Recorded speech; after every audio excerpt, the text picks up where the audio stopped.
ಶಿಡ್ಲಘಟ್ಟದಲ್ಲಿ ಮೊನ್ನೆ ಬಂದಿರುವಂಥ ವ್ಯಕ್ತಿ ಪಾಪ 50,000 ಮೆಂಬರ್ಶಿಪ್ ಮಾಡಿಸಿದ್ದಾರೆ. ನಮ್ಮಲ್ಲಿ 58,000 ಮೆಂಬರ್ಶಿಪ್ ಆಗಿದೆ. ಯಾರು ಪಕ್ಷಕ್ಕೆ ಅಹರ್ನಿಶಿ ದುಡ್ದಿದ್ದಾರೆ ಅಂಥವ್ರನ್ನ ಕೈ ಬಿಡ್ತೀರಿ? ಯಾರು ನನ್ನ ವಿರುದ್ಧವಾಗಿ ಕೆಲಸ ಮಾಡಿದ್ದಾರೆ, ಯಾರು ಪಕ್ಷಕ್ಕೆ ಏನು ಕೊಡುಗೆ ಇಲ್ಲ ಅಂಥವ್ರನ್ನ ಅಧ್ಯಕ್ಷರು ಮಾಡ್ತೀರಿ? ಯಾಕೆ ಸಮಾಲೋಚನೆ ಮಾಡಲಿಲ್ಲ? ಮೊನ್ನೆ ಕೋರ್ ಕಮಿಟಿ ಮೀಟಿಂಗ್ ಆಗಿದೆ.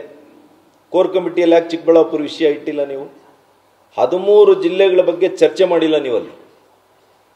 ಯಾಕೆ ಅಂದರೆ ಅಲ್ಲೇನು ಹೇಳಿದಿರಿ, ಇನ್ನೂ ಕೂಡ ಚರ್ಚೆನೇ ಆಗಿಲ್ಲ ಅಂತ ಸುಳ್ಳು ಹೇಳಿದಿರಿ. ಇವತ್ತು ನೋಡಿದ್ರೆ ಏಕಾಏಕಿ ಪ್ರಕಟಿಸ್ತೀರಿ.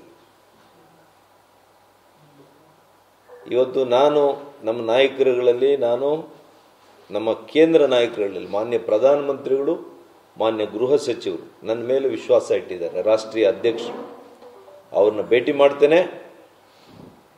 ಇಲ್ಲಿನ ವಾಸ್ತವತೆಗಳನ್ನು ಎಲ್ಲ ಕೂಡ ಬಿಚ್ಚಿಡ್ತೇನೆ. ಕಳೆದ 5 ವರ್ಷಗಳಲ್ಲಿ ನಾನು ಗಮನಿಸಿರುವಂಥದ್ದು, ಇವರ ವ್ಯವಹಾರಗಳು, ಇವರು ಯಾವ ರೀತಿ ರಾಜಕಾರಣವನ್ನು ಮಾಡ್ತಾರೆ, ಯಾವ ರೀತಿ ಪಕ್ಷ ಸಂಘಟಿಸ್ತಾ ಇದ್ದಾರೆ, ಯಾವ ರೀತಿ ಪಕ್ಷ ಒನ್ಸ್ ಫಾರ್ ಆಲ್ ಕ್ಲೋಸ್ ಮಾಡಕ್ಕೆ ಕೊಟ್ಟಿದ್ದಾರೆ.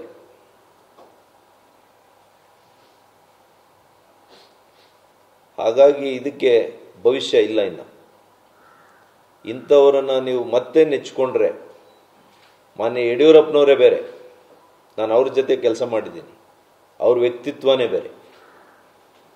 ಇವ್ರಿಗೂ ಅವ್ರಿಗೆ ಹೋಲಿಕೆ ಮಾಡೋಕ್ಕೆ ಸಾಧ್ಯನೇ ಇಲ್ಲ. ಮಗ ಆಗಿರ್ಬೋದಷ್ಟೇ.